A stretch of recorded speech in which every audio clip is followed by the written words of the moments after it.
Hello friends, welcome back to my channel. तो कैसे हो आप सब। आज हम इस वीडियो में एक ऐसे बौद्ध भिक्षु के बारे में जानेंगे जिनकी वजह से आज चाइना इतनी प्रगति कर रहा है और डेवलप कंट्री बन चुका है। तो जिनके बारे में आज हम बात करेंगे उनका नाम बोधिधर्मन है। यह असल में साउथ इंडिया के रहने वाले थे। इनका जन्म साउथ इंडिया के पल्लव राज्य के कांचीपुरम के राजा के यहाँ हुआ था। आज के समय में हम कांचीपुरम को कांजीवरम के नाम से जानते हैं, जो कि तमिलनाडु का एक शहर है। इनके जन्म की तारीख सटीक रूप से किसी को भी नहीं मालूम है। फिर भी यह कहा जाता है और साथ ही साथ माना भी जाता है कि 5वीं से 6ठी शताब्दी के मध्य में इनका जन्म हुआ होगा।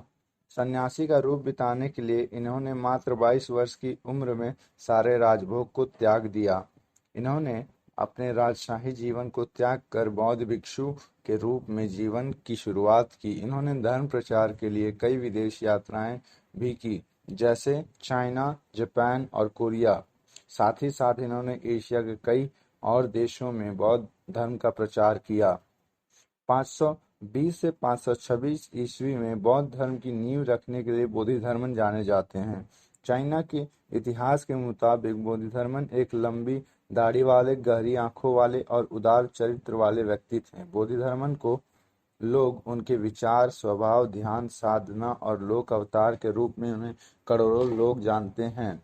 बोधिधर्मन के बारे में यह बहुत कम ही लोग जानते हैं कि भगवान बुद्ध द्वारा शुरू किए गए बौद्ध धर्म का 28वां गुरु इन्हें ही माना जाता है।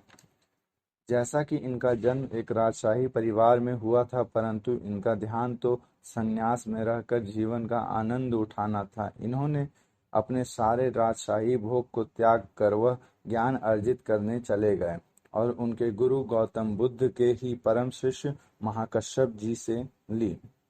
महाकश्यप जी से ज्ञान अर्जित करके और फिर ध्यान साधना सीखने की कला से बोधिधर्मन ने बौद्ध भिक्षु बनने की शुरुआत की। बोधिधर्मन ने अन्य भिक्षुओं की तरह मठ में साधारण रूप से जीवन यापन करना शुरू कर दिया। भगवान बुद्ध द्वारा बताए गए सभी उपदेशों का पालन एवं अनुसरण बोधिधर्मन बहुत ही भली भांति तरीके से करते थे। बौद्ध भिक्षु बनने से पहले इनका नाम बौद्ध ही तारा हुआ करता था और फिर इन्होंने अपने नाम को सन्यासी बनने के बाद से बोधिधर्मन में परिवर्तित कर दिया। इन्होंने अपनी छोटी सी उम्र में ही सभी ज्ञान प्राप्त कर लिया और फिर इन्होंने अपने गुरु के मार्गदर्शन से पूरे भारतवर्ष समेत अन्य देशों में बौद्ध धर्म की शिक्षा और ज्ञान का प्रचार करना शुरू कर दिया।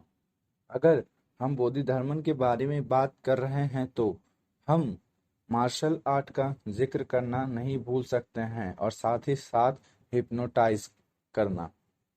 यह उनके दो मुख्य कलाएं थी जो उन्होंने अपने गुरुओं से सीखी थी। अब आइए कुछ पल हम मार्शल आर्ट को जानेंगे और फिर अपने टॉपिक पे लौटेंगे। पौराणिक कथाओं के अनुसार मार्शल आर्ट को सबसे पहले महर्षि अगस्त और भगवान श्री कृष्ण ने निजात किया था। इस कला का मतलब है कि बिना किसी शस्त्र के युद्ध करना। इसे पौराणिक कथाओं एवं शास्त्रों के अनुसार इस युद्ध कला को कलरीपयट्टू के नाम से जाना जाता है।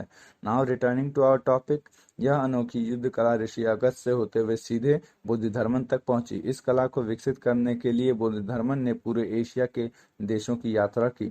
असल में जब बोधिधर्मन ने चाइना में बुद्धिज्म को फैलाने की शुरुआत की, तब वे आज के समय में शाओलिन टेम्पल में जब लोगों को बुद्धिज्म के बारे में बताने लगे, तब वहां पे उन्होंने कुछ समय बिताया और जहां पे उन्होंने देखा कि अक्सर वहां पे लुटेरे आते और लोगों को मार पीट कर उनके सामान को लूट कर चले जाते थे। यह देखकर बोधिधर्मन ने मार्शल आर्ट और हिप्नोटिज्म को सिखाने की शुरुआत शाओलिन से की। बोधिधर्मन बुद्ध धर्म की प्रचार के लिए और मार्शल आर्ट की कला को विकसित करने के लिए चाइना में ही रह गए। बोधिधर्मन की मृत्यु 540 ईसा पूर्व में चीन के शाओलिन मंदिर में या मठ में हुई। इनकी मौत कैसे हुई, यह आज भी एक गहरा रहस्य बना हुआ है।